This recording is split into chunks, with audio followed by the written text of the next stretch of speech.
Welcome to a book launch that's taking place in my studio in our house in Church Gresley.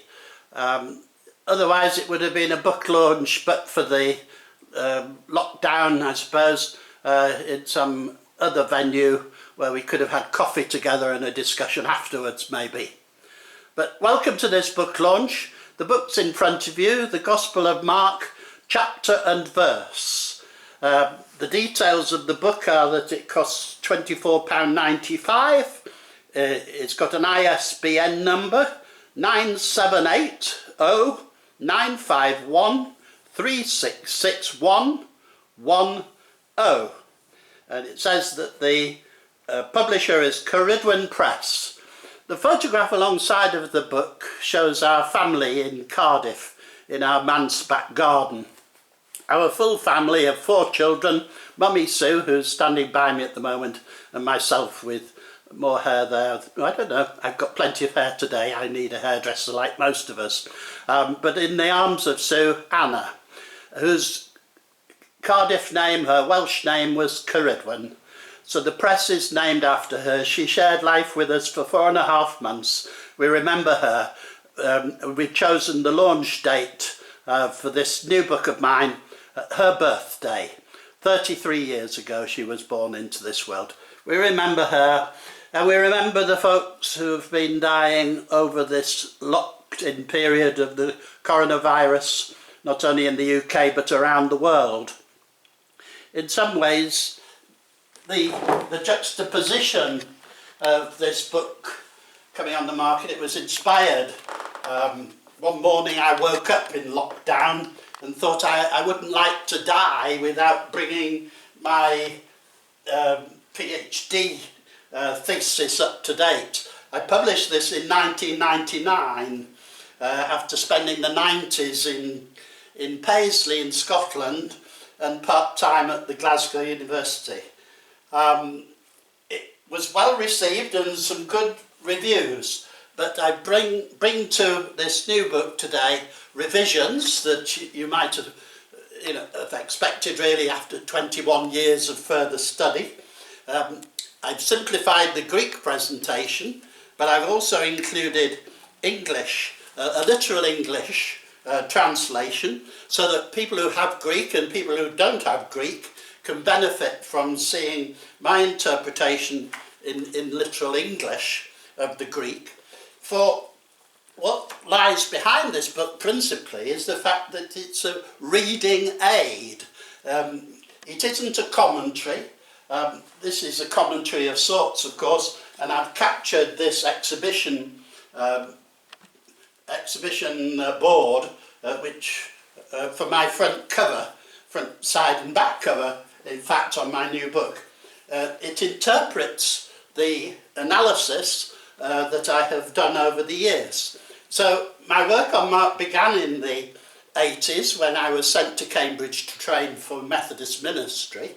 I'd previously been working as an architect in London and in private practice. And to find myself in Cambridge asking the question, well, it looks to me like there are some structures to these books. And I was more interested than most, I guess, because of my architectural past. So, yes, before I left Cambridge in 1983, I knew that Mark's Gospel was 4 series of 7 days. And it comes, the 7 days are acutely presented following the arrival of Jesus in Jerusalem, on the next day, and so on. Days are named, and there are 7 of them. And that led me to inspect the rest of the text in Greek to see if there was indeed a rhythm to the presentation. It came out over some hours and hours and hours of study, and Mark uses certain ways of introducing his reader and helping his reader get through his text and see what he in fact implied. It took me a long time to come to this, but as the prologue, verses 2 to 20, and most of you, if you know anything about Mark's Gospel, you will know that people have said it's the first 13 verses. Some have said it's the first 15 verses. Only one person, Bello, has said it ended at verse 20. But I've separated the title as well, Arche tu Euangeliu Jesu Christu. This is how it's presented in Codex Sinaiticus on the first folio of Mark's Gospel. No gaps between words, and Jesu Christu, hyphenated or concentrated, to save a little bit, I suppose, of repetitive writing his name in full. The thing that I can see now is that for duplicating or copying purposes in the days that followed AD 70, you could have, say, 20 desks, men standing at the desks, capable of writing the alphabet in Greek in small letters, in difference to Paul, who, when he signed his letters with large letters, childish writing. He wasn't used to writing. People didn't read and write. They lived in an oral culture, and so the writer, well, came up with a text for his reader to share by reciting, through memorising, to his audience. So audiences heard writing, they didn't read writing. So the reader needed all the help of the writer to understand that the letters in rows and columns in the script would actually make sense and had a rhythm to it. This was the way in which ancient rhetoric was used in script in the first centuries BC and AD. And it's been said, of course, that Mark's Gospel is not a work of ancient rhetoric. It doesn't owe its strengths to Hellenist practice. So let's go back to the last century. During the last century, we had all sorts of ideas for the leading idea of Mark's Gospel. Kummel said at the end, judging them all, not one of them comes actually from the text itself. We need a study of the text. Razanen, he said, for all the scholarship of Mark's Gospel, we've got scholars saying Mark's no writer, he's a wonderful writer, says others. He's no theologian, said some, or many, and others would say he's a brilliant theologian. So he said, in response to that, what we need is a purely literary analysis of the text. We must reserve judgment on the capabilities of the writer. So in the picture we have the writer and the reader and the audience. And you could believe that texts were structured for memorising and for presenting act by act. And this indeed has persuaded me that it is, in the line of Homer and Aristotle, a work of drama, a Greek tragedy, suitable for that period following AD 70, when people suffered the fall of Jerusalem, the destruction of its temple, and the deaths of at least 1 million. Now, to be launching this book, which promises chapter and verse, in the lockdown, at a time when Sue and I have checked the statistics today, 338,000 people to this date have died so far in the COVID-19 pandemic. Now, it will rise, but when we say and remind ourselves, and if we've known it before but have ill-considered it maybe, Mark was writing after a cataclysmic happening in the Middle East. It was the end of Judaism, the end of life in Jerusalem and Judea, the life that people had expected that they would be living forever. And it's not surprising to me, therefore, that in the first frame of the prologue, and I've come back to it, at the first frame of the prologue, the message of John the Baptist It's for all the Jerusalemites who go out to him there in the Jordan, the area of the Jordan, and it's all the people of Judea. So it's the Judeans and the Jerusalemites who go for his baptism, to hear him preach a baptism of repentance for the forgiveness of sins. And so Mark is writing to try and explain for the church and for the world what has happened. After the death of one in the 30s, Christianity launched itself into the Roman world and the Mediterranean region of it. After AD 70, Mark helped the church relaunch itself. After these cataclysmic happenings where 1 million people in a small area and a much smaller world population than ours today lost their lives most terribly and awfully, as we suffer deaths today and know the anguish that our frontline nurses and doctors are suffering, we suffer with them. And we learn a little bit alone of what it was like in Judea at that time. You can hear passages coming up from Jesus' own mouth now, can't you? About unless you're willing to give your life up, you will lose it. And he was willing to give his up. He becomes the example to us, not to hold on to our lives at all cost, but to see that we do God's will as he was doing. His return too is mentioned, and it's as though the writer has both the prophetic and the pastoral role on his mind. Pastoral to say, well, as the church was wiped out in Jerusalem, how did God let that happen? Jesus came and took people to himself with his angels, gathered them up and carried them up into heaven, is the pastoral nature of this book. The prophetic one is that, I think it's at this point in 9 verse 1, there are some of those standing here who will not taste death until they have seen the kingdom of God come in power. And that was the interpretation. God had come in power, in judgment of Jerusalem and Judea, just as he had in 63 BC, when Rome came in and took charge, or go back much further to 587 BC, when Jerusalem fell to Babylon. We can talk about the effect of exile on the thinking of the early Christian church now.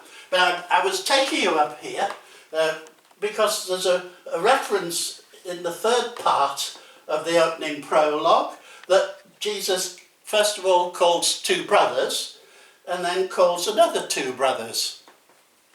That's in the last frame of the prologue, and in the first frame of the epilogue, which I think's resided in the longer ending. It isn't the whole of the longer ending, but it is a part of it, and it's a three-part presentation, just as we have in the prologue and everywhere else. In fact, even also in the title, beginning of the gospel of Jesus Christ, beginning of the gospel of Jesus Christ. But here in the first section, we've got the number 7. She, Magdalene, Mary, had 7 demons exorcised from her. 7. We didn't need to know it was 7 at this point, but for the reader's sake, the writer has said we've got 2 plus 2, and we've got 7 bordering the narrative. And it's as if the writer's saying to the reader, you have got what I was doing. I've given you 2 brother sections, 2 brothers opening and closing, 2 middle sections well, these begin the same way, questions of Jesus and who is he. They turn in the same way as each other with Greek words, and from there rising up, anastasis. It doesn't even get translated in the Good News Bible or the NIV, but it's there in both accounts. At the middle days of the whole of in the middle of this presentation, speak of Jesus rising from sleep and it's anticipating his final rising. He rises on the first day, he rises on the last day, in the telling of those days. And the two middle series end the same way, with the healings of blind people, the only two in the Gospel. These are systematic. 3 days, turning point, 3 days. Homer wrote his Iliad that way. Aristotle comes into this because he says when you get to your epilogue, don't use ands to begin your sentences. Kai, that Mark was always using, so he doesn't. And scholars said, well, he can't have written the last lines because they don't begin with and, they don't begin with kai. Well, scholars haven't known that Mark was following the rules of writing an epilogue, as laid out in Ars Rhetorica, Aristotle's contribution to our thinking today. That comes from the 4th century BC. But what we wonderfully have here are 4 series of 7 days. We've got a telling that a little bit sharpened like this now. Jerusalemites and people of Judea coming to John, and that's the background of AD 70. But here, Jesus immediately on a Sabbath in a synagogue, teaching with authority, and the writer says, unlike the scribes, the teachers of the law. So Jesus is immediately being compared as somebody superior to their teachers, the teachers of the Old Covenant. And what we find that day as the sun set on the old Sabbath, we're getting a message. The sun sets and the sun rises. We don't hear of anything like it until we get to the last day, as the sun rises. And I've drawn it this way so that the rays are showing from the first day right through this side of, we'll call it an equation if you like. The old covenant is being completed, fulfilled, and it's coming to an end because the temple's going to be destroyed, and Jesus has cleared the temple of the means of being made right with God.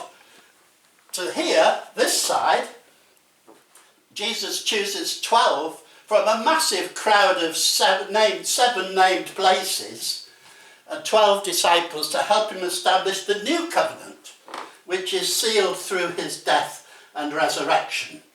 It is victor over sin and death and all that would separate humankind from God. So the writer's leading idea comes out of his framework, out of his chapters, and the style of every one of these is a 3-part writing style, just as with the prologue, the title and the epilogue. Those are his verses, chapter and verse. The book promises, I suppose, exactitude. You'll find that it's very dense for exactitude, looking at the Greek and helping with the English, and it is a study. But once you've learned how to read Mark, you'll be able to put it aside or give it to somebody else, because you'll be inspired by your own reading of Mark, which I've included in here a literal English so that you'll be able to read the whole of the Gospel as we go through the book together. I, as the writer of this, and you as the reader. It takes me back then to what we can conclude with. And that is, as you read this book, you will see that I want to jettison the chapter and verse that we've grown up with. The uses of chapter and verse that came from Stephen Langton, the Archbishop of Canterbury, as he later was at the time of King John and the signing of Magna Carta. There was absolutely no need for the chapters or the verses, because Mark's got his own. And this is a challenge to Church and Academe to expunge chapter and verse and let Mark's Gospel be what it is. It's not a commentary, but it will help you more than any commentary, because you will read Mark's Gospel in the way that he's always wanted us to, but we've always frustrated him with. In other words, for 1700 years, no one has been reading Mark's Gospel as he intended. This book you can get, the Gospel of Mark, chapter and verse. I'm David G. Palmer, the author of it. It goes back to 83 for me, late night studies and publications ever since. The first publication was in Sliced Bread, and that was launched the day that, a year later, on the day that Anna died. This Markan Matrix 1999, New Testament, New Testimony, it was again published there. I think I've published 8 times already on Mark's Gospel and feel I can be trusted. Take this from your bookseller. You should be able to buy it there, or off my website, davidgpalmer.co.uk. I'll help you get a copy. And when you've got one and studied, as I say, hand it to somebody else. But let's transform. In fact, I say, let's free ourselves, free this gospel, the writer, our minds, the Church and Academe, to appreciate this book for what it really is. I would go so far as to say, without it, Christianity wouldn't have survived the 70s. We wouldn't be here today. This is the most important book of our faith. It might therefore mean that it's the most important book we handle, Mark's Gospel, because, as you know, of all the influential books in the world, the Bible still holds top place. It's swiftly covered by the Quran, of course, but this book will help you read it and get the most out of that book, to which we owe so much for our faith today. Well, God bless you for listening. God bless you in buying this book and searching it for what it can share with you.